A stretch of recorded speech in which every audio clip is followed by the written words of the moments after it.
موجود ہے. کیا آپ نے تقابل کیا کہ سنوریہم آیاتنا فی الآفاق وفی انفسہم؟ کیا آپ نے کبھی اس کو ٹٹولا، اس کو دیکھا کہ بھئی قرآن مجھ سے کیا متقاضی ہے؟ کیا خالی قرآن کو میں نے گھروں کی زینت بنا دیا؟ کیا قرآن کو میں نے اپنے مسائل کے حل کے لیے بنا دیا؟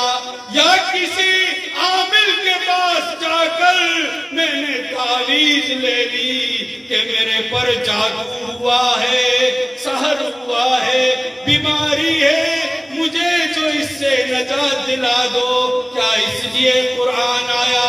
قرآن آیا اور اس نے تو تہو بالا کر کے رکھ دیا. کیا اعلان ہوا؟ قل جاء الحق وزهق الباطل ان الباطل كان زهوقا. حق آ گیا، باطل بھاگ گیا، اور باطل بھاگنے کے لیے تھا.